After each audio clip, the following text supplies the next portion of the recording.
What up guys, Cole here, and in this video I want to tell you exactly what to say at the end of your sales calls when the prospect says I can't afford it, or it's too much money, or any sort of kind of financial objection. Now, I'm going to give you exactly what to say and exact scripting in this video, but before I do, I just want to give you some context of where this video comes from. So basically, yesterday I was driving to dinner and one of my friends who also has a business asked me, like, he was running through a scenario on a sales call and he asked, like, what do I say when the prospect says it's too much? Because that's exactly what this prospect said yesterday on my sales call. And so basically what you're gonna see is the snippet of when he pulled out his iPhone and basically recorded me of 13 minutes of like role play and objection handling on exactly what to say when the prospect says I have too much money or I can't afford it, and basically how to have and navigate that conversation in a super cool, low sales pressure way. So we're gonna splice over to that iPhone recording in just a second, but real fast, I also had my assistant script out word for word what I was saying and break it into a framework for you guys on a Google Doc. So if you want that, comment Google Doc below on this video, and we're gonna splice over now to get to that. So what I would say to that is, the first thing is we want to clarify, no problem. So the first thing we always want to say, and it's basically the next words I say after every single objection, is no problem, okay? Diffuses the energy, diffuses the pressure. That's one of the things one of my mentors taught me when I was early on in sales, is always say no problem, or that's cool. Say something that just diffuses the pressure. So I'd say no problem, and just so I can stay organized on my end here, when you say like you can't afford it, do you mean like you really, really want to do it and just like physically, like we don't have the budget, or we don't have let's say the price point's 10K, we don't have 10K to our name like at all? Or when you say you can't afford it, do you mean like the investment of 10K to grow your real estate business to $20,000 a month so that you can be able to hire more employees, spend more time with your family, reinvest back so you can scale further, is just not worth the value? So do you see what I did there? Is essentially we want to see, when they say they can't afford it, there's two types of I can't afford it. There's uncertainty-based objections, where it's something that's keeping them from being less than 100% certain that this is the right thing and now is the right time. And then there's actually logistical financial objections. Like they might really want to do it, it's just a matter of making it work financially. So the first step is discerning if it's one of those two. Now, if it's something in which they logistically are like, no, dude, I really want to do it, it's just a matter of like me moving around some funds or making it work financially. What we want to do is we just isolated, now it's a real logistic financial objection, but before we actually attack the isolated objection, we want to get what's called a double tie down. So we say, gotcha, makes sense. And just for clarity's sake, when you say you really want to do it, basically you're saying once you can figure out money, you're 100% in. And so I love to use, so I tie that down again. I say, gotcha. So once you can figure out money, you're 100% in. So it's isolating it again and just reconfirming. And I use that definitive, absolute language of 100% in to actually give them a chance to say, well, and then bring up an uncertainty-based objection. Now, why would I do that? Because you always want to handle uncertainty-based objections before you handle either financial or spouse. And just to review, there's three main objections. There's financial, uncertainty-based, and spouse. And you can never handle spouse or financial if you haven't handled uncertainty-based first, because they're never going to move their spouse, or they're never going to find a way to make it work financially if they're less than 100% certain that this is the right thing and now is the right time. So that's why we do that double tie down, to really confirm before we attack the financial objection that that is actually what it is. We're dealing with a financial logistical objection where they're 100% bought in on the process, that they really want to do it. It's just a matter of making it work financially. So once we've isolated it, well, what do we do then? So what I do is I say, again, okay, cool, no problem. Now, a lot of our clients, they take care of the investment right up front. But for certain clients, depending on the financial situation, we break it up. So would you be, I guess, open to having an honest conversation financially, getting everything on the table, so we can see if this is the right fit for you, or at the very least, we can put together a game plan to be able to work towards this in the future. Is that something you're open to? So what did I do there? I said, again, now it's isolated. So now I'm in a financial objection handling type of framework. And so once it's isolated, I'm basically saying, okay, great. So no problem, rediffuse. A lot of our clients do that. We said the investment's 10K, right? A lot of the clients, they do that 10K right up front. But for certain clients, depending on their financial situation and where they're at, we break it up. So would you be open to having an honest conversation financially, getting everything on the table so we can see if there's a pathway for us to be able to do it, or at the very least, we can work towards we can put together a game plan to work towards it in the future. So I'm getting permission. What I'm doing there is getting permission to have an honest conversation about their finances, because what we're going to be doing is assessing their resources, their cash on hand, their credit, etc. So I'm getting permission to have that honest conversation financially, getting everything on the table, etc. Now, I end that with saying, so that we can see if there's a possible way for us to do this now, or at the very least, you can leave with a game plan, step-by-step game plan on how to work towards this in the future. So that's basically me staying in that indifference zone of, we're going to talk about your finances, see really what access you have to everything, but I'm good if you want to do it now or you want to wait or do it later. Game plan, or we can find a way to make it work now. So another quick part about that permission framework is I would normally, I just realized I didn't do this, is throw in something that says, well, everything's all customized. So would you be open to having an honest conversation? Because that everything's all customized is essentially, like, we don't give, in terms of financing plans or payment plans, set in stone type of things. It's basically depending on your financial situation, we're going to come up with a custom financing plan, custom payment plan for you. So what that does is the customization is the reason why we need to have the financial conversation about your resources in the first place. So anyways, that was a little bit of a digression, but is an important detail. So once we have that conversation, or once we get the permission, then where do we go from there? So what we want to do here is we want to pace lead, start with an easy question, get into more invasive financial resource questions. So we start with something like, gotcha, cool. So what's your projected gross income for the next 30 days?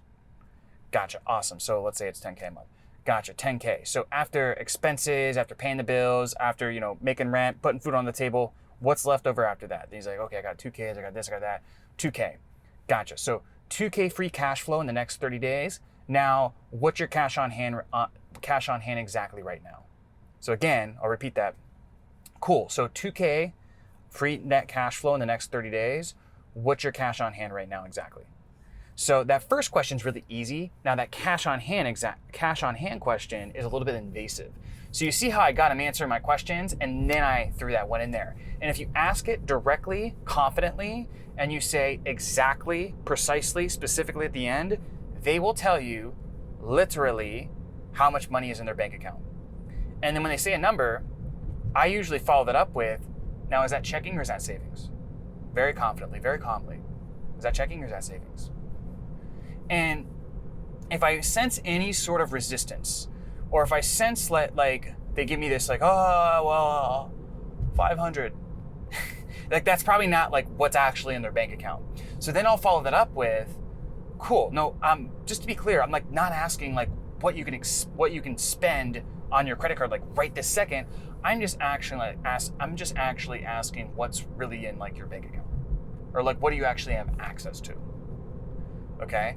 And a lot of people will hear that and they'll say, and this is probably, you're not going to ask a corporate company, what's in their bank account, or a CMO of a corporate company, what's in their bank account. But you could apply this same framework for asking what their budget is. So this is going to be more of a transactional B2C sale, or lower B2 solopreneur, or very, very SMB. But a lot of people, when I do teach this, they're like, wow, like, isn't that super invasive? Wouldn't it be really uncomfortable? Et cetera, et cetera. My market would never do that. And I will just tell you this, like that's the response I literally get every single time. And I have never had a situation where somebody implemented this framework and did it very confidently, calmly, and also had trust and permission, and the prospect really wanted to do it, or the person didn't literally tell them what's in their bank account. I even had somebody who taught basically she was a coach and she taught women's spirituality. And it was very woo-woo, very heart-centered, and she was like, my audience would never go for this. And then I got her to implement it, and they all did, because they really wanted to do it. So it was the best thing for them. And this framework actually took her from 15K a month to 100K a month in sales for her entire business in literally 30 days, just changing this because she thought her market was broke.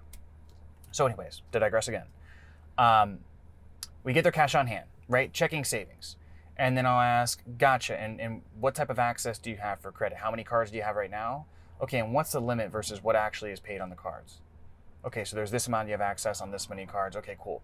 And then once I have all of the resources all together, then I'm going to add them up. And then based on adding them up, what I'm going to do is give them the payment plan that I actually think they can do, right? So we said the program is 10K. Let's say this person has 15K between credit, between net cash flow in 30 days, and between cash on hand right now. So if they have 15K, it's probably not best for them to do like a one pay right up front 10K, but a 2 or a 3 pay is totally viable, especially if this is an ROI based offer where they can make the money back. So before I pitch the payment plan, I'm going to do a retemp check. I'm going to say, cool, and you really want to do this, right? Right? So I'm moving away, I'm going to let them come back in, and you really want to do this, right? And like, oh no, I really want to do it. Gotcha. Because I don't think the best thing for you is to put 10K on a credit card and do this right now, pay in full.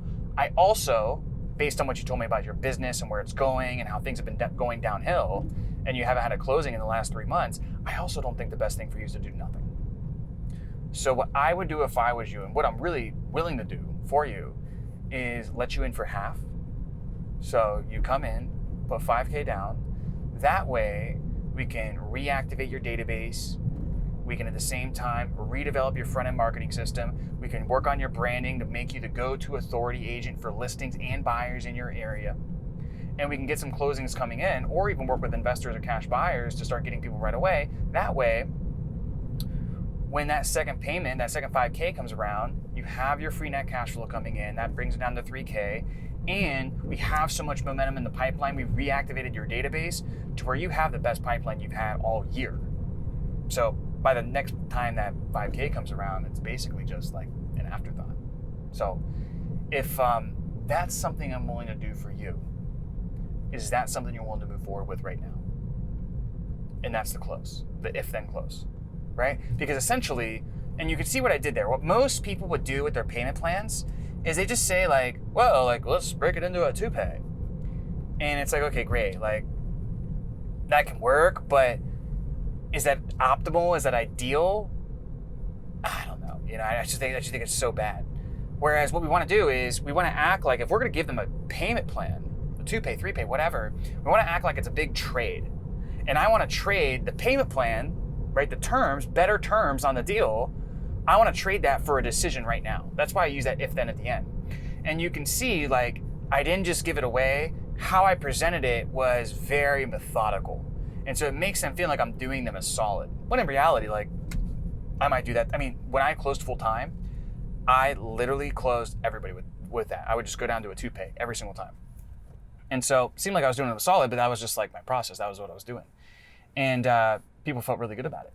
So that is basically the financial objection framework that I use and how I would respond to I can't afford it. Now, if you do pitch that 2-pay at the end and they give you some uncertainty, I would just follow that right back up with, well, how do you feel?